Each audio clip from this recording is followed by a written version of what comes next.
Assalamualaikum warahmatullahi wabarakatuh. Alhamdulillah, wassalatu wassalamu ala rasulillah. Segala puji dan puja kehadirat Allah subhanahu wa ta'ala, juga salawat dan taslim kepada Nabi besar Muhammad sallallahu alaihi wa ala alihi wa sahbihi wasallam. Kita membahas tentang kumpulan doa sesuai dengan Al-Quran dan Sunnah. Dan kita masih berada di doa sebelum salam. Allahumma inni a'udzubika min adzabi jahannam. Ya Allah, aku berlindung kepadamu dari siksa api neraka. Dan kita sedang membahas tentang api neraka agar kita mengetahui kenapa kita diperintahkan setiap kali sebelum salam untuk berlindung dari api neraka. Karena luar biasa memang dahsyatnya api neraka itu. Dia bukan sebuah penjara yang 1 hektar kemudian dijaga oleh polisi-polisi yang mungkin masih bisa diajak negosiasi, mungkin masih ada saatnya Anda ke kamar mandi, Anda masih bisa makan, Anda masih bisa berolahraga, masih ada pendidikan-pendidikan mungkin atau hiburan yang diberikan. Kalau di neraka semuanya 24 jam siksaan. Mereka tidak mati walaupun seluruh anggota tubuhnya umumnya sudah hancur. Kuasa Allah subhanahu wa ta'ala Allah utuhkan lagi. Dan pada saat mereka disiksa kesakitan, pada saat mereka diutuhkan juga kesakitan. Dan begitulah keadaan mereka, terutama orang-orang yang khalidina fiha, kekal selamanya di sana, yaitu orang kafir, orang musyrik, dan juga orang-orang munafik. Dan sebagian orang-orang beriman yang banyak melakukan dosa, mereka akan mampir untuk membersihkan dosanya di sana, kemudian mereka keluar menuju ke surga. Dan bahasan kita pada kesempatan ini adalah membahas masalah mantan penghuni jahannam. Maksudnya orang-orang beriman yang terlalu banyak dosanya ya selama di dunia, orang-orang muslim, atau dosa-dosanya mengalahkan amal solehnya sehingga membuat mereka dibersihkan dulu di dalam neraka sampai dosanya bersih baru kemudian mereka dikeluarkan. Dan nanti ini menjadi sebuah dalil yang sangat kuat bahwasanya orang beriman walaupun dalam hatinya ada seperti biji sawi dari keimanan, maka tidak akan kekal dalam api neraka. Jadi yang kekal hanya orang-orang kafir, orang musyrik, dan orang munafik. Nah ini sebuah berita gembira. Ya. Kalimat la ilaha illallah sangat mahal nilainya. Makanya Allah subhanahu wa ta'ala mengatakan dalam Al-Quran, A'udhu billahi minasyaitonir rajim, wa la tamutunna illa wa antum muslimun. Dan jangan pernah kalian meninggal dunia kecuali dalam keadaan Islam. Kita akan masuk teman-teman di bab 22, semoga Allah berkahi mantan penghuni jahannam. Hadits nomor 53 dari awal kita belajar berbunyi Hudzaifah radhiyallahu anhu menuturkan sabda Rasulullah sallallahu alaihi wasallam, la yukhrijullahu minan nari qauman muntinin qad mahashathumun nar fayadkhuluna al-jannata bi syafa'ati asy-syafi'in yusammuna fiha al-jahannamiyun. Allah benar-benar akan mengeluarkan dari neraka satu kaum yang sudah berbau busuk karena luka yang ada pada mereka yang telah terbakar api neraka. Lalu mereka masuk surga dengan syafaat atau pertolongan orang-orang yang diizinkan memberi syafaat. Mereka berada di surga dan dinamakan dengan jahannamiyun. Hadis ini diriwayatkan oleh Ahmad, Ibnu Abi Asim dalam As-Sunnah dan juga dihasankan oleh Al-Albani dalam Dhilal Al-Jannah. Hadis ini teman-teman sekalian memberikan gambaran kepada kita bagaimana, sebagaimana saya bilang tadi di pembukaan, ada orang-orang beriman yang dosa mereka atau orang-orang muslim yang dosa mereka lebih berat daripada amal solehnya. Sehingga pada saat ditimbangan amal, mereka nggak bisa lolos masuk ke dalam surga. Semoga kita tidak termasuk dalam ini tentunya. Kita berharap masuk surga dari awal tanpa hisab. Dan Allah berikan derajat tertinggi. Dan Anda yang ikuti ceramah kita ini teman-teman masih punya peluang untuk meraih itu selama Anda masih diberikan detik-detik hidup. Seperti hari ini adalah sebuah bonus yang jangan disia-siakan. Berbanyak taubat kepada Allah subhanahu wa ta'ala sampai menjelang malam sebentar. Dari Anda duduk sekarang mendengarkan ceramah ini, astagfirullah wa atubu ilaih. Mohon ampun atas semua kesalahan Anda. Renungi semua dosa yang Anda lakukan. Minta agar Allah bersihkan semuanya. Dan berharap mendapatkan sabda Nabi SAW, at-taubatu jubbu ma qablaha. Taubat akan membersihkan semua kesalahan yang lalu.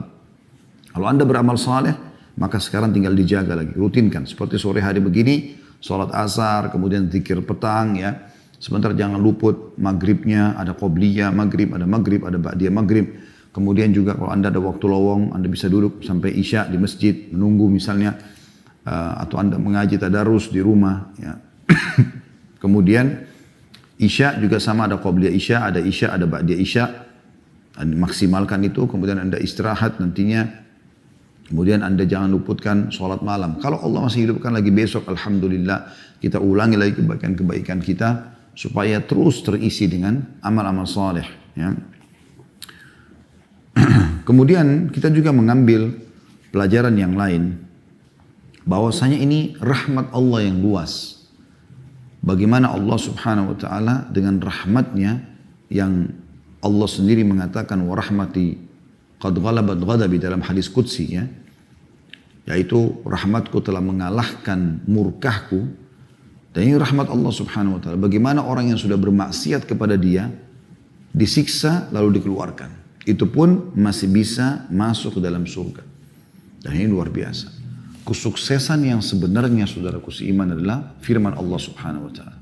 A'udhu billahi minasyaitonir rajim, faman zuhziya 'anil nari wa udkhilal jannata faqad faz. Wa mal hayatud dunya illa mata'ul ghurur. Siapa yang berhasil diselamatkan dari neraka lalu dimasukkan ke dalam surga, dia telah menang, beruntung. Ya. Dia telah berhasil, dia telah sukses. Dan ketahuilah, kehidupan dunia ini hanya sesuatu yang menipu saja.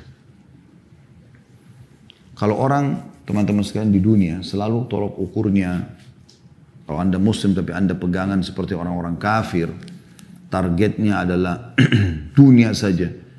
Penilaian sukses itu hanya karena harta, hanya karena pakaian, hanya karena mobil, hanya karena jabatan, hanya karena titel-titel akademik. Ini semua, saudaraku seiman, pikiran orang-orang non-muslim. Bagi seorang muslim bukan itu.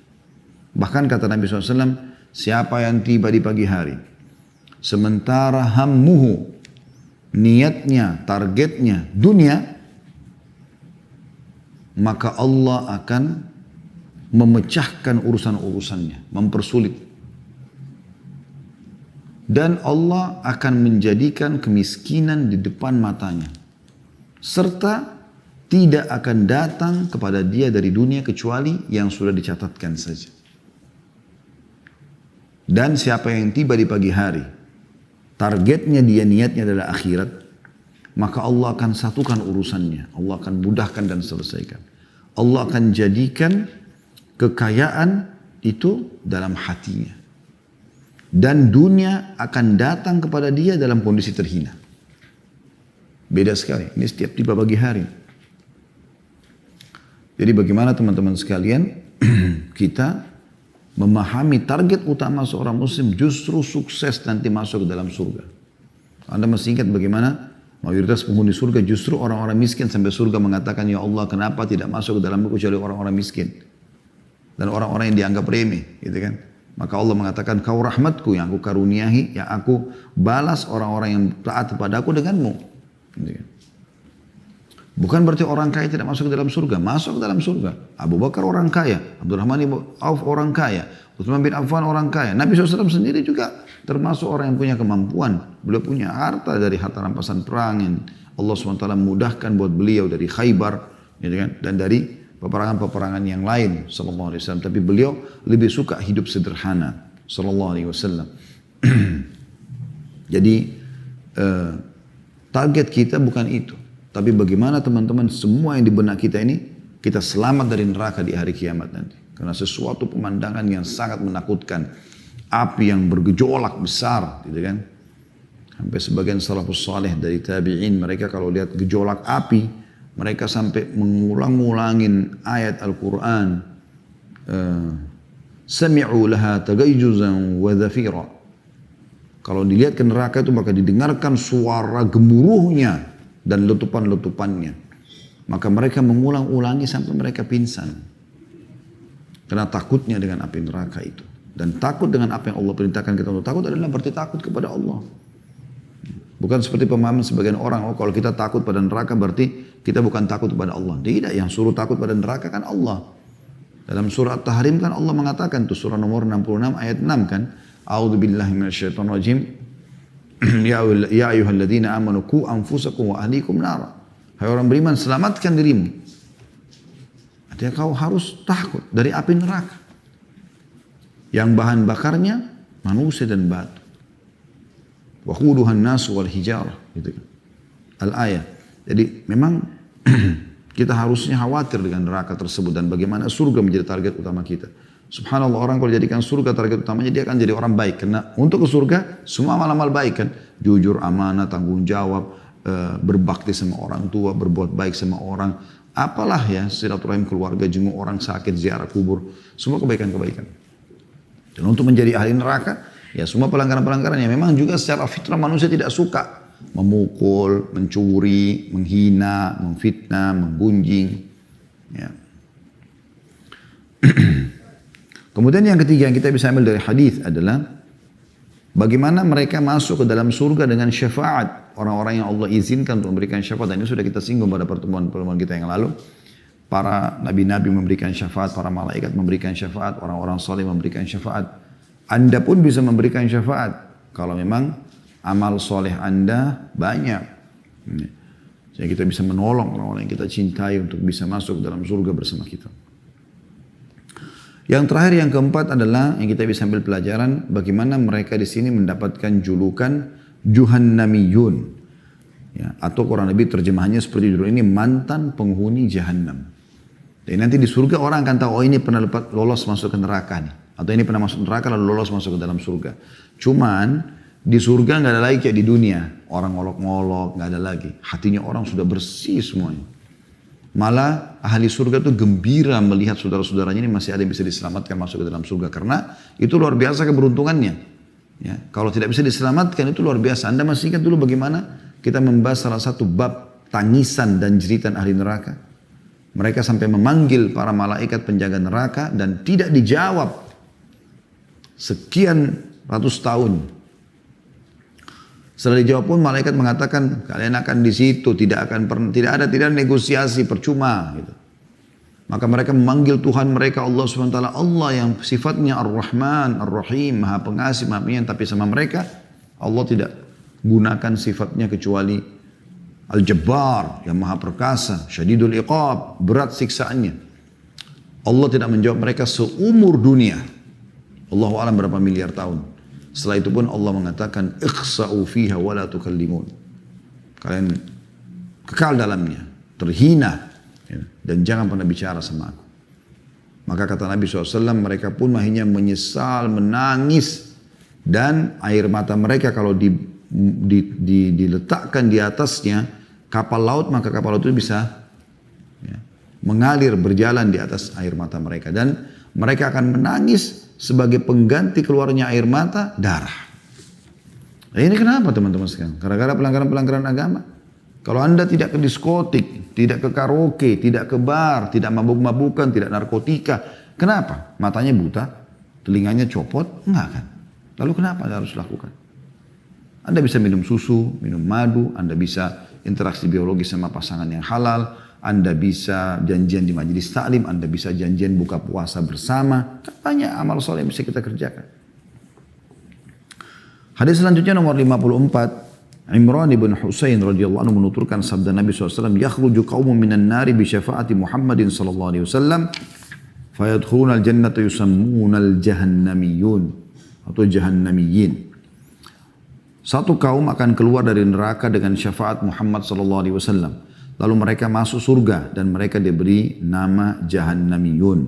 Hadis ini riwayat Bukhari, jilid 11 halaman 418. Ya. Dan juga Tirmidzi jilid 4 halaman 114. Jadi mirip dengan tadi ya. Tapi di sini ada tambahannya adalah mereka keluar dengan syafaat Nabi Muhammad SAW. Tapi sudah kita jelaskan syafaat itu bisa dari ada Allah SWT memberikan syafaatnya. Ini syafaat yang paling luar biasa karena dari sang pencipta Allah. Kemudian syafaat para malaikat, syafaat para nabi-nabi, kemudian orang-orang saleh. Hadis selanjutnya nomor 55 dari awal kita belajar masalah neraka ini. Semoga Allah selamatkan kita darinya. Anas bin Malik radhiyallahu anhu mengatakan, aku mendengar Rasulullah SAW bersabda, aku adalah manusia pertama yang dibangkitkan dari bumi pada hari kiamat. Ini kata Nabi SAW. Karena kan kita semua wafat, masuk di kuburan. Jadi yang pertama dikeluarkan dari bumi tersebut adalah Nabi SAW. Dibuka kuburannya. Wa idal kuburu bu'thirat. Pada saat kuburan itu kami buka. Keluar semua penghuninya. Dan ini bukan untuk membangga-banggakan. Ini bukan karena kesombongan kata Nabi SAW. Cuma menginformasikan kalau aku ini adalah manusia pertama yang akan dibangkitkan. Aku diberi puji-pujian dan ini bukan juga untuk membangga-banggakan. Maksudnya puji-pujian kepada Allah yang tidak diberikan pada orang lain. Dalam hadis syafaat seperti itu. Nabi SAW sujud depan atau di bawah arsy Allah, singgasana Allah, lalu beliau mengatakan aku diberikan puji-pujian sama Allah yang belum pernah diajarkan kepada siapapun di antara hambanya. Kemudian aku adalah sayyid atau penghulu manusia pada hari kiamat. Semua manusia di bawah atau di belakang Nabi Muhammad SAW. Termasuk para nabi-nabi yang lebih tua daripada beliau. Semasa di dunia tentunya. Aku orang pertama yang masuk surga pada hari kiamat. Dan ini bukan untuk membangga-banggakan. Bukan kesombongan. Tapi memang ini informasi wahyu yang harus aku sampaikan. Aku mendatangi pintu surga seraya memegang pegangannya. Ya. Maka mereka bertanya, siapakah ini? Aku menjawab, aku adalah Muhammad. Para malaikat pun membuka pintu untukku. Lalu aku masuk, ternyata aku menjumpai Al-Jabbar, Allah yang maha perkasa di hadapanku. Maka aku bersujud kepadanya.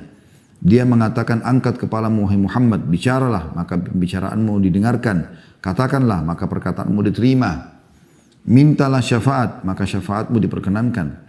Aku pun mengangkat kepalaku, lalu aku mengatakan, umatku, umatku wahai Rabb. Jadi bagaimana cintanya Nabi SAW, begitu beliau masuk surga, yang bukan berarti beliau langsung, udah nikmatin aja, udah tidak mau pusing orang lain masuk surga atau masuk neraka, terserah. Beliau selalu peduli dengan kita teman-teman sekalian. Bersyukur Anda menjadi umat Muhammad SAW. Beliau menyebutkan umatku, umatku, bukan keluargaku, bukan sukuku, Quraisy, enggak. Umatku, siapapun dia, yang penting dia syahadat ya Allah. Maka Allah pun mengatakan, pergilah kepada umatmu. Maksudnya di neraka. Siapa yang kamu dapati dalam hatinya terdapat seberat biji gandum dari keimanan, maka masukkan ia ke dalam surga. Kata Nabi SAW, aku pun pergi. Siapa yang aku dapati dalam hatinya terdapat seberat itu, maka aku memasukkan mereka ke dalam surga. Lalu aku menjumpai Al-Jabbar di hadapanku lagi. Maka aku bersujud kepadanya. Dia mengatakan, angkat kepalamu wahai Muhammad, bicaralah, maka pembicaraanmu didengarkan. Katakanlah, maka perkataanmu diterima. Mintalah syafaat, maka syafaatmu diperkenankan. Siapa yang kau mau tolong sekarang? Aku pun mengangkat kepalaku, lalu aku mengatakan, umatku, umatku wahai Rabb. Padahal tadi sudah Nabi SAW keluarkan semuanya orang yang dalam hatinya seperti biji gandum. Kecil sekali. Nah, itu biji gandum kecil, kayak debu. Ya. Seperti itu saja dikeluarkan. Ternyata masih ada lagi. Maka Allah mengatakan, pergilah kepada umatmu. Siapa yang kau dapati dalam hatinya terdapat seberat biji sawi keimanan. Maka masukkan ke dalam surga. Aku pun pergi dan siapa yang aku dapati dalam hatinya terdapat seberat itu, maka aku memasukkan mereka ke dalam surga. Jadi walaupun Nabi SAW tidak kenal, yang penting umat Islam. Setelah Allah selesai mengadili umat manusia dan memasukkan siapa yang masih tersisa dari umatku di dalam neraka bersama penduduk neraka, maka penduduk neraka mengatakan, tidak bermanfaat bagi kalian bahwa kalian menyembah Allah dan tidak menyekutukannya dengan sesuatu pun. Karena kenapa kalian masih masuk neraka, wahai orang Islam? Maka Allah pun Al-Jabbar yang maha perkasa mengatakan, demi keperkasaanku sungguh aku membebaskan mereka dari neraka. Lalu mengutus para malaikat kepada mereka untuk mengeluarkan mereka dari neraka dalam keadaan telah hangus. Lalu mereka dimasukkan di sungai kehidupan, maka mereka tumbuh di dalamnya sebagaimana biji-bijian tumbuh di bui aliran. Dan ditulis di kening mereka, mereka adalah orang-orang yang dibebaskan oleh Allah. Kemudian mereka dibawa pergi, lalu mereka masuk surga. Maka ahli surga menyebut mereka dengan jahannamiyun atau mantan penghuni neraka jahannam. Lalu Al-Jabbar, Allah yang maha perkasa mengatakan, tetapi mereka adalah orang-orang yang dibebaskan oleh Al-Jabbar.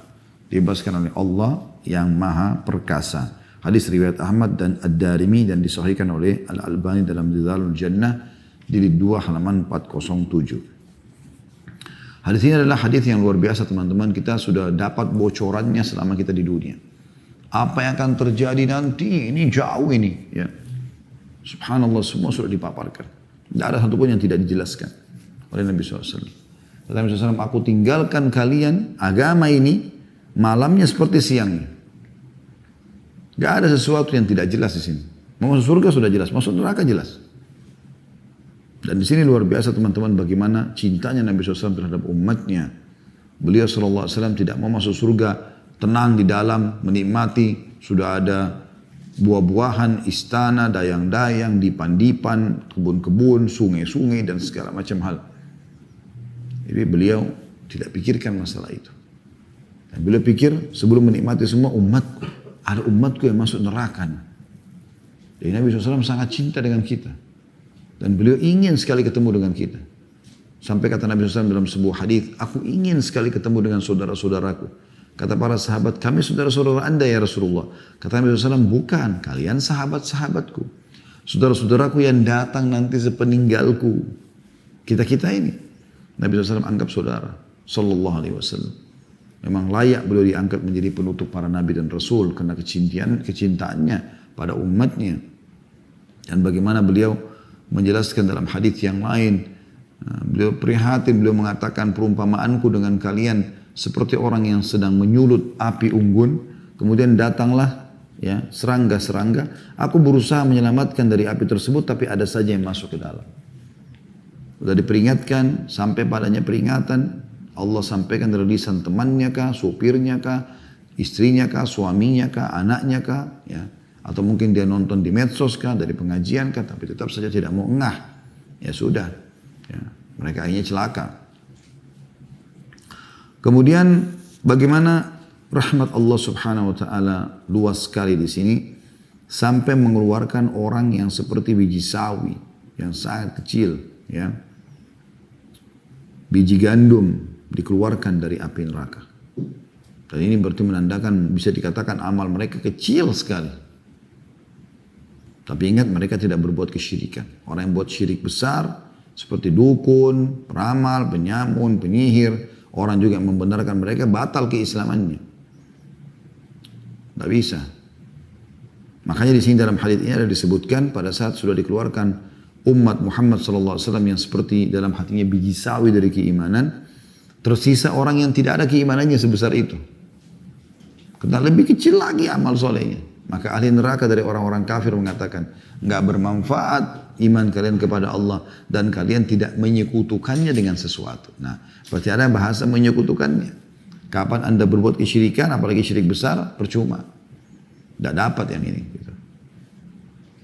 Jadi ini usatul mu'minin, orang-orang beriman tapi masih melakukan perbuatan dosa. Dan mereka tidak merusak tauhidnya. Nah dikeluarkan nanti karena Allah SWT mendengar perkataan orang-orang kafir itu, Allah mengatakan demi keperkasaanku aku keluarkan mereka dari api neraka. Maka dikeluarkan semua orang-orang muslim dari api neraka. Tidak satu pun tersisa. Tetapi dikatakan sementara mereka dalam keadaan telah hangus. Makanya teman-teman kalau ada yang anda dengar mengucapkan atau mungkin ada di antara anda pernah mengucapkan enak dong jadi muslim. Gak apa-apa deh kalau kita buat dosa aja, toh nanti juga masuk surga. Ini kebodohan. Dia belum tahu bagaimana dahsyatnya disiksa di neraka dan dia belum tahu ya berapa lama dia akan disiksa. Karena potongan hadis ini sudah cukup dikatakan dan Allah pun mengutus para malaikat yang mengeluarkan mereka dari api neraka dalam keadaan telah hangus. Ya. Bukan dikatakan dalam keadaan mereka misalnya terlilit api atau tersengat atau mungkin terluka kecil, enggak. Hangus artinya sudah terbakar belang. Lalu kemudian mereka dikeluarkan. Kemudian pelajaran lain juga kita lihat mereka akan ditaruh di sungai kehidupan. Ini sudah pernah kita singgung pada pertemuan-pertemuan yang lalu. Ada sebuah sungai Allah letakkan di depan surga khusus dikenal dengan Nahrul Hayat atau sungai kehidupan. Di mana orang-orang mantan ahli neraka ini karena mereka luka-luka gitu kan. Tentu kita tahu bagaimana orang yang habis disiksa. Hangus lagi di sini dikatakan. Mereka belang-belang, luka-luka segala macam. Maka mereka ditaruh di sungai kehidupan tersebut. Lalu ahli surga ikut memercikan air. Ya, karena gembira saudara-saudaranya masih bisa selamat. Sampai mereka tumbuh. Kata Nabi SAW seperti biji-bijian yang ada di saluran air. Dalam riwayat lain dikatakan tidakkah kalian lihat yang kena cahaya kekuning-kuningan, cahaya matahari yang tidak kena itu kehijau-hijauan dan sangat lemah. Nah seperti itu keadaan mereka. Kemudian juga yang terakhir kita ambil dari hadits ini adalah bagaimana Allah Subhanahu wa taala mengubah nama mereka yang tadinya jahannamiyun atau mantan penghuni neraka, diganti oleh Allah Subhanahu wa taala dikatakan utaqaul jabbar, riwayat lain utaqaul rahman. Mereka adalah orang-orang yang diselamatkan oleh Zat yang Maha Perkasa atau Maha Pengasih. Hadis selanjutnya 56, Zaid al-Faqir mengatakan kami berlalu di Madinah, ternyata Jabir bin Abdullah radhiyallahu anhu menuturkan hadis dari Rasulullah SAW pada satu kaum dengan duduk bersandar pada tiang. Jadi Jabir bin Abdullah sedang menceritakan. Ternyata ia menyebutkan tentang jahannamiyun atau orang-orang mantan neraka jahannam tadi. Maka aku mengatakan kepadanya, wahai sahabat Rasulullah, apakah yang anda ceritakan ini? Sedangkan Allah Subhanahu wa taala berfirman, Rabbana innaka man tudkhilin nara faqad akhzaita wa ma lidh-dhalimin min ansar. Ya Rabb kami, sungguhnya barang siapa yang kau masukkan ke dalam neraka maka sungguh telah engkau hinakan ia. Surah Al-Imran 192. Kemudian dalam surah Sajdah ayat 20 juga Allah berfirman, A'udzubillahi minasyaitonir rajim. Kullama aradu an yakhruju minha u'idu fiha. Setiap kali mereka hendak keluar daripadanya, mereka dikembalikan lagi ke dalamnya. Lalu apa yang akan anda katakan? Kata tabi'in ini Zaid al-Faqir kepada Jabir bin Abdullah, sahabat Nabi radhiyallahu anhuma, dia dan ayahnya sahabat. Maka kita mengatakan radhiyallahu anhuma. Lalu Jabir mengatakan kepada Zaid al-Faqir, apakah kau membaca Al-Quran? Zaid mengatakan iya. Lalu Jabir bertanya lagi, apakah kamu mendengar tentang maqam atau dalam kurung kedudukan Muhammad SAW yang untuknya Allah mengutusnya? Aku menjawab iya. Lalu Jabir mengatakan itulah maqam Muhammad SAW yang terpuji, yang dengannya Allah mengeluarkan siapa yang bakal dikeluarkan. Kemudian ia menggambarkan pemasangan sirat dan berlalunya manusia di atasnya. Lalu Zaid al-Faqir mengatakan, aku khawatir bila aku tidak menghafal itu. Cuma ia menyangka bahwa satu kaum akan keluar dari neraka setelah mereka berada di dalamnya. Yakni mereka keluar seolah-olah hitamnya sumsum. Kemudian mereka memasuki sungai dari sungai-sungai surga. Lalu mandi di dalamnya, lantas mereka keluar seperti kertas. Hadis riwayat Muslim, jadi 3 halaman 50. Hadis ini teman-teman sekalian menggambarkan kepada kita bagaimana ahli neraka nanti akan dikeluarkan dari orang-orang beriman, kemudian akan masuk ke dalam surga. Dan ini bisa keluar karena syafaat atau pertolongan, termasuk pertolongan Nabi Muhammad sallallahu alaihi wa ala alihi wa sahbihi wasallam.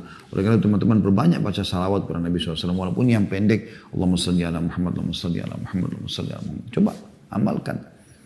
Semoga saya dengan itu kita bisa mendapatkan syafaat beliau sallallahu alaihi wasallam. Ini pertolongan yang sangat mahal di saat orang sudah terlalu banyak dosanya dan dia harus dilemparkan neraka. Ya, tidak ada pertolongan bagi dia. Ya, tidak ada yang bisa tolong kecuali Allah SWT. Lalu Allah mengizinkan Nabi Muhammad SAW menolong dia. Ya, tentu karena adanya ya, hal yang berhubungan yang sangat baik antara dia sama Nabi SAW. Walaupun Nabi menyelamatkan siapa saja, tapi kalau anda coba membaca salawat lebih kepada Nabi SAW, maka itu sangat baik. Karena itu kata Nabi SAW. Siapa yang membaca salawat padaku, maka dia akan mendapatkan syafaatku. Gitu kan? Ini termasuk hal yang jangan disia-siakan, terutama di hari Jumat. Terutama di hari Jumat. Baik, kita akan masuk teman-teman lanjutannya di bab 23.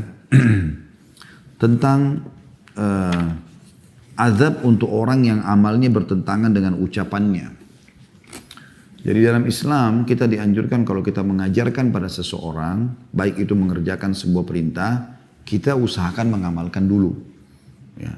Dan usahakan istiqamah. Kalau itu bukan sebuah perintah yang rutin harus, Anda bisa kerjakan walaupun sekali seumur hidup. Gitu kan. Yang penting Anda sudah kerjakan, baru Anda ajarkan kepada orang. Begitu juga pada saat melarang melakukan satu perbuatan salah, Anda juga usahakan menjadi orang yang pertama meninggalkannya. Kalau Anda terjerumus, Anda segera kembali. Gitu kan. Karena rahmat Allah luas, Allah akan bisa maafkan. Nah ini poin penting yang harus kita garis bawahi ya. Makanya Imam Malik rahimahullah pernah ditanya tentang hukum bebasin budak. Beliau tidak langsung menjawab. Beliau tunggu sekian lama, kemudian setelah lewat sekian banyak ya, hari-hari berlalu, lalu beliau menanyakan, siapa yang bertanya kepada saya beberapa waktu yang lalu tentang hukum pembebasan budak? Ada orang yang bertanya, situ murid beliau, angkat tangan saya. Maka Imam Malik menjelaskan panjang lebar tentang keutamaan-keutamaannya. Setelah itu orang itu bertanya, wahai Imam, kenapa anda baru jawab? Saya tunggu dari itu hari. Kata Imam Malik rahimahullah, karena saya mengumpulkan uang dulu untuk beli budak dan saya bebaskan, baru saya ajarkan kepadamu. Jadi ini termasuk poin yang harus diperhatikan baik-baik. Ya. Judulnya bab 23 ini azab untuk orang yang amalnya bertentangan dengan ucapannya. Beliau mengangkat dalil pertama adalah surah Al-Baqarah ayat 44 yang berbunyi, Allah berfirman subhanahu wa ta'ala, a'udzubillahi minasyaitonir rajim, atamuruna an-nasa bil birri wa tansawna anfusakum wa antum tatluna al-kitab afala taqilun. Mengapa kamu suruh orang lain mengerjakan kebaikan sedangkan kamu melupakan diri atau kewajibanmu sendiri? Padahal kamu membaca Al-Qur'an, Alkitab, maka tidakkah kamu berfikir? Allah SWT menghardik di sini. Orang-orang yang ayo sholat, ayo puasa, tapi dia sendiri nggak kerjakan. Dan subhanallah memang di alam dakwah ini, di alam nasihat ya, untuk mengejar pahala-pahala yang Allah janjikan dalam mengajarkan kepada orang kebaikan, beda teman-teman. Efeknya beda antara praktisi dengan bukan praktisi. Kalau anda mengerjakan sholat malam, lalu anda ceramah tentang sholat malam, pasti berefek kepada orang yang anda sedang sampaikan. Karena anda praktisi, Allah berkahi. Kalau anda sendiri tidak pernah sholat malam, lalu anda ajarin orang di mimbar, khutbah Jumat atau di majelis ta'lim sibuk dengan sholat malam, padahal sebenarnya dia sendiri tidak pernah kerjakan, maka nggak berefek. Sebagus apapun retorika dia, selantang apapun suaranya. Nanti orang cuma mengatakan paling jauh, bagus ya, selesai. Tapi subhanallah Allah berikan keberkahan bagi para praktisi. Kalau anda bersedekah dulu, baru anda ajarkan kepada orang, itu luar biasa itu. Luar biasa itu. Ya. Selanjutnya beliau juga mengangkat Al-Kahfi 103 sampai 104. A'udzu billahi minasyaitonir rajim. Qul hal nunabbi'ukum bil akhsarina a'mala alladzina dhalla sa'yuhum fil hayatid dunya wa hum yahsabuna annahum yuhsinuna sun'a. Katakanlah, apakah akan kami beritahukan kepadamu tentang orang-orang yang paling merugi perbuatannya, yaitu orang-orang yang telah sia-sia perbuatannya dalam kehidupan dunia ini, sedang mereka menyangka bahwa mereka berbuat sebaik-baiknya. Jadi di sini orang yang rugi adalah orang yang tahu ngajarin orang tapi dia sendiri tidak mengerjakan. Termasuk dalam hal ini teman-teman sekalian ya, kaidah sederhana, kalau ada peluang mengerjakan sebuah amal soleh, anda kerjakan dulu baru aja orang. Maksudnya adalah jangan biarkan orang lain meraih pahala itu anda sendiri tidak. Saya pernah kasih contoh tuh dalam bab sholat misalnya saf pertama. Saya masih bingung dengan orang yang selalu mengatakan silakan pak, silakan pak. Kurang lebih mungkin sepekan yang lalu saya pernah sholat subuh di masjid dekat rumah. Alhamdulillah pada saat itu ada satu tempat kosong. Sebenarnya penuh saf pertama, saya sedikit telat turun. Dan ada orang berdiri, pengurus masjid, lalu saya maju di situ. Alhamdulillah dapat saf pertama.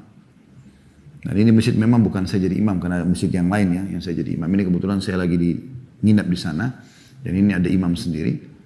Kemudian pada saat iqamah, imamnya maju, ada satu kosong.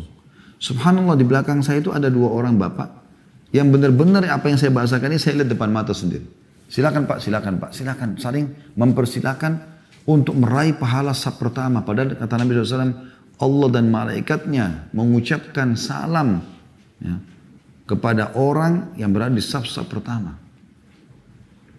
Kenapa anda persilakan orang lain yang masuk? Kenapa anda nggak masuk dulu? Kalau ada masih lowong, anda persilakan orang lain. Ada orang lain minta bantuan, kenapa bukan anda yang bantu? Baru kemudian anda persilakan orang lain. Juga contoh yang lain mungkin yang perlu kita jadikan sebagai pelajaran.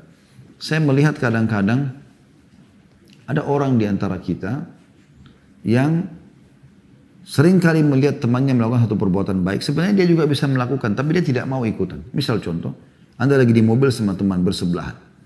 Ada orang miskin ketuk pintu mobil, kaca mobil. Lalu anda mau lihat keluarkan uang misalnya 5.000 atau 10.000 rupiah. Tiba-tiba teman anda yang bawa mobil keluarkan juga uang. Umumnya apa yang terjadi? Kita batalkan niat untuk bersedekah karena kita pikir teman kita sudah kasih. Kenapa akhi dan ukhti? Kenapa kita biarkan hanya dia mendapat pahala? Kenapa anda nggak titipkan sekarang ini dari saya? Kalaupun anda berikan lebih besar daripada teman anda itu. Kenapa melihat orang meraih surga dan derajat-derajat yang tinggi dan Anda tidak mendapatkannya. Harus direnungi masalah ini. Kemudian setelah mengangkat dua ayat tadi, ya, yaitu Al-Baqarah 44 dan juga Al-Kahfi 103 sampai 104, belum mengangkat sebuah hadis yang sahih riwayat Bukhari jilid 6 halaman 331 dan Muslim jilid 18 halaman 117. Dari hadis yang diriwayatkan Usama bin Zaid radhiyallahu anhuma, dia dan ayahnya sahabat, beliau mengatakan, aku mendengarkan Rasulullah sallallahu alaihi wasallam bersabda, yuja'u birrajuli yaumal qiyamah fayulqa finnari fatandaliku aktabuhu finnar fayaduru kama yadurul himaru biraha fayajtami'u ahlun nari alaihi fayakulun ay fulan ma sya'nuk alaysa kunta ta'muruna bil ma'rufi wa tanhana 'anil munkar qala kuntu amurukum bil ma'rufi wa la atih wa anhaakum 'anil munkari wa atih. Seseorang akan didatangkan, kata Nabi SAW, pada hari kiamat. Lalu dilemparkan ke dalam neraka. Semoga Allah selamatkan kita dari golongan seperti ini. Sehingga ususnya keluar dalam neraka tersebut karena panasnya. Ia lalu berputar-putar seperti keledai berputar-putar di porosnya. Maka ahli neraka berkumpul di hadapannya seraya mengatakan, wahai fulan, ada apa denganmu? Bapaknya ada sebagian ahli neraka kenal orang ini siapa. Ada apa dengan kamu? Maksudnya kenapa kau bisa masuk ke dalam neraka ini? Bukankah kamu dulu di dunia memerintahkan kepada kami pada kebaikan dan mencegah kami dari kemungkaran? Sholatlah, jangan riba lah. Suruh perintah ibadah, larang kemungkaran. Ia menjawab, iya, aku memerintahkan kalian pada kebaikan sedangkan aku tidak mengerjakannya. Dan aku melarang kalian dari kemungkaran sedangkan aku melakukannya. Ini pelanggaran yang besar sekali. Mengingatkan orang tapi kita tidak melakukannya. Jadi lakukan. Kita harus bersaing positif dengan orang-orang teman-teman sekalian untuk yang mendapatkan surga yang sangat luas. Dan juga kita selamatkan diri dari api neraka. Apapun peluang kesempatan jangan disia-siakan. Saya selalu ingatkan diri saya dan teman-teman sekalian. Ingat pada saat Anda punya kesempatan untuk beramal soleh, anggap itu adalah amal terakhir Anda. Mungkin setelah itu detik itu Anda meninggal dunia. Ini pernah dalam sebuah riwayat disebutkan Nabi SAW mengatakan pada saat mau mengimami sholat para sahabat beliau mengatakan sallu sholatal muwadda'. Sholatlah kalian ya, seakan-akan adalah sholat perpisahan. Sallu sholatal muwadda'ah gitu kan. Anggap setelah sholatnya kau meninggal. Bagaimana kalau seandainya teman-teman sekalian kita divonis oleh dokter, naudzubillah, Anda kena penyakit kronis, Anda akan meninggal. Ini tinggal tunggu berapa detik, menit, hitungan ini sudah bisa meninggal. Lalu Anda masih punya kesempatan sholat, kira-kira bagaimana sholat Anda itu? Atau Anda akan dipancung kepalanya, hanya dikasih kesempatan sholat 2 rakaat. Kira-kira seperti apa Anda sholat? Seharusnya jangan tunggu itu, karena setiap saat maut bisa datang. Lakukan semua yang terbaik. Ingat, Allah tidak butuh dengan ibadah kita, tapi kita yang membutuhkannya. Banyak orang seperti store kewajiban saja. Yang penting saya sudah sholat. Mau khusyuk gak khusyuk terserah. Mau dosa pertama atau tidak terserah. Mau awal waktu kah atau tidak terserah. Ini gak bisa. Mau sempurna wudunya atau tidak terserah. Ini seakan-akan Allah yang butuh. Dia kayak store kewajiban. Tidak. Allah tidak butuh dengan amal kita. Biar kita beramal dari bayi sampai kita meninggal dunia. Allah gak butuh dengan amal itu. Banyak makhluk Allah yang menyembah Allah SWT. Ghaniyun anil alamin Allah itu. Allah itu nggak perlu sama siapapun dari alam semesta ini. Yang butuh amal itu adalah kita sendiri. Makanya teman-teman, kalau lagi sholat, lagi puasa, lagi sedekah, lagi baca Quran, lagi apa, maksimalkan. Dan yakini dalam hati kita, tanamkan di benak kita kalau itu adalah amal saya yang membutuhkannya. Bagaimana sih kalau kita membeli sesuatu atau mengejar sesuatu yang kita tahu itu sebenarnya kita akan pakai. Misalnya kita membeli makanan, kita nggak mungkin beli makanan yang sudah terpotong-potong. Kita berusaha cari makanan yang paling bagus, kemasan yang paling bagus, karena kita pikir untuk buat diri kita sendiri. Seperti itu sebenarnya, amal-amal itu akan berbentuk nanti. Di kuburan akan berbentuk seperti makhluk yang menemani kita, di akhirat akan ditimbang oleh Allah Subhanahu Wa Taala, dan di surga akan menyebab tingginya derajat. Ya, maka jangan disia-siakan. Kita akan tutup teman-teman sekalian dengan bab ke-24. Yaitu tentang masalah panas yang sangat karena luapan jahanam. Apa yang akan kita baca nanti ini teman-teman sekalian menandakan keberadaan Jahannam bisa dirasakan. Kalau Anda sekarang yang mengikuti acara kita ini ada yang merasakan demam, maka itu yang akan kita bahas. Demam Anda itu, ya, itu dalil yang nyata yang Anda bisa rasakan di tubuh Anda adanya neraka Jahannam. Dengarkan dalilnya. Di bab 24, panas yang sangat karena luapan Jahannam. Beliau mengatakan, Allah subhanahu wa ta'ala berfirman dalam surah At-Taubah ayat 81, A'udzu billahi minasyaitonir rajim, wa qalu la tanfiru fil har, qul naru jahannama asyaddu harra law kanu yafqahun. Dan mereka para orang-orang munafik berkata kepada orang-orang beriman, janganlah kamu berangkat pergi berperang dengan panas terik ini. Ini pada saat Nabi SAW mau mengajak sahabat untuk menuju ke Tabuk, ya. Setelah pembebasan kota Mekah, setelah perang Hunain, peperangan terakhir Nabi SAW namanya perang Tabuk. Sekitar 30.000 pasukan Nabi SAW ajak semuanya untuk menyerang wilayah Tabuk yang dikuasai oleh Romawi pada saat itu. Ya. Tapi subhanallah ujian Allah luar biasa. Pada itu musim panas, dan musim panas ini yang puncak-puncaknya itu adalah masa panen yang terbaik dari kurma. Besoknya, sehari atau 2 hari lagi, dari masa Nabi SAW perintahkan untuk keluar jihad itu, mereka akan panen kurma. Tapi perintah Allah itu menguji iman mereka. Maka orang-orang beriman pergi keluar. Tidak ada yang peduli dengan kurma mereka. Tapi orang-orang munafik tidak. Lalu mereka membahasakan ini. Jangan kalian pergi berperang di panas yang seperti ini. Maka Allah SWT menyuruh Nabi Muhammad SAW menjawab mereka mengatakan, katakanlah hai Muhammad, api neraka Jahannam lebih sangat panas jika kamu mengetahuinya. Mereka memang bergantung, orang munafik, orang kafir dengan dunia. Kalau kita orang mukmin tidak ada seperti itu. Gak penting bagi kita urusan dunia ini. Bahkan kata Syekh Utsaimin rahimahullah, perumpamaan orang mukmin dengan dunia ini seperti orang yang masuk ke WC. Dia selesaikan hajat lalu dia pulang, dia keluar, dia tinggalkan. Bukan tempat yang dia nongkrong di situ seterusnya. Sampai beliau menggambarkan seperti itu. Dan Nabi SAW memang menggambarkan dalam hadis itu. Kepada seorang sahabat yang Nabi SAW tanya, apa makanan dan minumanmu? Dia mengatakan, daging dan susu ya Rasulullah. Makanannya daging, minumannya susu. Ini dianggap yang paling eksklusif di makanan manusia lah ya. Sehat dan bagus lah gitu ya. Kemudian kata Nabi SAW, setelah itu akan jadi apa? Maka kata orang tersebut akan menjadi yang sudah anda tahu ya Rasulullah. Maksudnya akan menjadi kotoran, tapi beliau dengan santun tidak mengucapkan kotoran di hadapan baginda Nabi SAW. Maka kata Nabi SAW, begitulah perumpamaan dunia. Ya. Dijadikan oleh Allah SWT perumpamaan seperti kotoran yang keluar dari tubuh manusia. Dunia ini sebentar. Kita akan tinggalkan.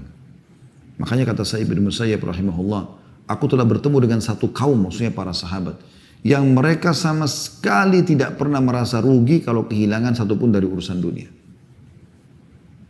Mau kehilangan orang dicintai, mau kehilangan anggota tubuhnya, mau dia sampai mati pun terbunuh, hartanya habis disedekahkan, mereka nggak pusing.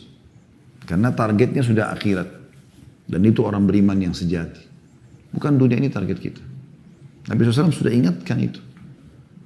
Waktu Nabi SAW lagi sakit keras, para sahabat sudah banyak menangis dalam masjid, maka Nabi SAW keluar pada saat beliau sudah agak sehat, lalu beliau naik dari mimbar lalu mengatakan, wahai manusia, jangan kalian sedih. Karena pertemuan kita yang sebenarnya bukan di sini, di hautku, di telagaku nanti. Sebelum masuk surga kita bisa masuk. Asal sudah timbangan amal kita sudah lolos, kita akan pergi ke haut. Minum dari telaga Nabi SAW yang Nabi SAW jelaskan. Ya, canteng-cantengnya, wadah minumnya itu sejumlah bintang di langit, miliaran jumlahnya. Siapapun yang minum seteguk tidak akan pernah haus selamanya. Dan telaga haut ini, itu sumber airnya dari surga. Nabi SAW mengingatkan, bukan di sini, tidak usah bersedih. Kita semua akan ketemu kok di sana. Yang penting teman-teman tiketnya sama. Iman dan amal saleh. Kalau anda rusak itu anda tidak akan ketemu selamanya sama orang yang anda cintai. Maka selalu ingatkan, selamatkan istri, suami, anak, selamatkan orang tua, selamatkan saudara, selamatkan teman-teman. Supaya mereka selamat bersama kita masuk ke dalam surga. Karena ini susah, penyesalannya di sana tidak ada gunanya nanti. Kalau di dunia kita masih punya pilihan, menyesal, di penjara, masih bisa kita memperbaiki. Di akhirat kalau sudah kafir, musyrik, munafik, masuk neraka, sama sekali. Sudah kita jelaskan bagaimana tangisan mereka. Allah tidak jawab panggilan mereka. Allah hinakan mereka. Setelah mengangkat firman Allah SWT surah At-Taubah ayat 81, beliau mengangkat hadis Nabi SAW. Dan ini hadis urutan 58 dari awal kita belajar bab neraka ini. Semoga Allah selamatkan kita darinya. Adalah hadis Abu Hurairah radhiyallahu anhu. Beliau meriwayatkan sabda Rasulullah SAW, tunggulah hingga waktu teduh untuk mengerjakan sholat, karena panas yang sangat itu berasal dari luapan api neraka Jahannam. Hadis riwayat Bukhari, jilid 6 halaman 330, dan Muslim jilid 5 halaman 118. Jadi pernah terjadi di zaman Nabi SAW, pas mereka mau sholat duhur, dan kebetulan masjid Nabi SAW itu tidak ada atapnya. Ya, kalau kita lihat gambaran yang dinukil ya tentang masjid Nabi SAW itu tidak ada atap. Apalagi Madinah memang jarang sekali hujan ya, sesekali hujan gitu ya. Maka terbuka sekali, tidak ada atap di atasnya, cuma ada dinding saja. Nah, satu waktu beliau mau sholat sama para sahabat di siang bolong. Biasanya kalau di Saudi lagi panas-panasnya, waktu kami di sana itu bisa sampai 50 derajat ya, panas sekali. Sampai bibir pecah-pecah, ya telapak tumit, telapak kaki, tangan juga kering ya. Jadi kita rasanya mau keluar tuh malas karena mataharinya panas, udaranya panas gitu ya. Tapi subhanallah pada saat itu Nabi SAW mengatakan khusus di waktu seperti itu ya. Karena panas sekali. Kalau zaman sekarang kan sudah ada AC segala macam. Kata Nabi SAW, tunggu hingga teduh sedikit. Jadi bukan pas di waktu duhur yang puncak-puncaknya panas sekali. Tunggu sebentar ya. Karena sesungguhnya panas yang sangat ini dari luapan api neraka. Berarti kita bisa rasakan, kalau Anda rasakan teriknya matahari yang panas, itu luapan api neraka. Sudah digambarkan oleh Nabi alaihi salatu wassalam. Bagaimana kita nggak perlu tahu masalah itu. Tapi kita sudah dapat bocorannya. Dan ulama mengatakan subhanallah, hampir seluruh ilmuwan yang mengadakan penelitian, baik itu di luar angkasa, baik itu di atas bumi, baik di kedalaman lautan adalah orang-orang ateis. Walaupun mereka Nasrani atau Yahudi, tapi mereka ateis, tidak yakin sama Allah SWT. Allah buat mereka menggali ilmu yang dalam sampai akhirnya mereka mengadakan penelitian dan mentok di sebuah titik mereka akan mengatakan ini luar biasa. Artinya memang ini ada penciptanya. Orang beriman tidak butuh itu karena kita sudah yakin semua. Kuasa Allah Subhanahu wa taala. Hadis selanjutnya, hadis nomor 59. Bunyinya dari Abu Hurairah radhiyallahu anhu, beliau meriwayatkan sabda Rasulullah SAW, neraka mengadu kepada Rabbnya dengan mengatakan, wahai Rabbku, sebagianku memakan sebagian yang lain. Panas ini. Jadi panas sebelah sisi ini membakar panas yang sini. Sini membakar yang sini. Panas. Sebagianku memakan sebagian yang lain. Maka Allah mengizinkan untuknya dengan 2 nafas. Neraka bisa bernafas. Makhluk Allah Subhanahu wa taala yang luar biasa. Bukan bangunan seperti penjara kita yang tidak bisa berbicara dindingnya. Neraka bisa berbicara dengan Tuhannya. Allah izinkan bernafas 2 kali. Kata Nabi SAW, nafas di musim panas dan nafas di musim dingin. Sehingga kalian mendapatinya sangat panas dan mendapatinya sangat dingin. Hadis ini diriwayatkan Bukhari jilid 6 halaman 330, Muslim jilid 5 halaman 119. Artinya teman-teman sekalian, mungkin Anda bisa pernah rasakan musim panas yang sangat ya, terutama di wilayah-wilayah memang yang ada ini. Kayak di Saudi, di Madinah dulu itu kami rasakan kalau musim panas, panasnya luar biasa sampai tadi saya bilang antara 45 sampai 50 derajat ya biasanya. Kalau di musim dingin itu dingin sekali, sampai 4-5 derajat ya di waktu-waktu tertentu. Bahkan pernah turun es batu ya, seperti es batu di kota Madinah dulu di zaman kami. Jadi yang seperti ini kita bisa rasakan dan kita bisa kembalikan kepada riwayat Sahih Bukhari Muslim ini. Kalau itu adalah nafasnya neraka Jahannam. Boleh kita tutup teman-teman dengan tadi apa yang saya bahasakan di diri Anda sendiri yang Anda rasakan demam ya. Sekarang ini masa transisi biasanya dari musim hujan ke musim panas ya. Ini biasanya banyak orang yang flu, demam ya, demam semua kita pernah rasakan. Diriwayatkan dari Ibnu Umar radhiyallahu anhu sabda Rasulullah SAW, sakit panas yang sangat parah adalah berasal dari luapan Jahannam, maka dinginkanlah dengan air. Hadis riwayat Bukhari jilid 6 halaman 330, Muslim jilid 14 halaman 195. Hadis ini teman-teman memberikan gambaran kepada kita bahwasanya demam pun yang kita rasakan itu dari luapan api neraka. Hanya saja kita tidak boleh menghinanya teman-teman. Karena pernah Nabi SAW mendatangi atau melihat seorang sahabiat beliau. Lalu Nabi SAW menanyakan, ada apa dengan kau seperti ini? Kayak orang menggigil. Dia mengatakan, ya Rasulullah demam. Ya. Dan dia mencaci maki demam itu. Kata Nabi SAW, jangan kau caci maki demam itu. Karena sungguhnya demam itu betul-betul menggugurkan dosa-dosa seorang mukmin sebagaimana daun yang gugur dari pohon.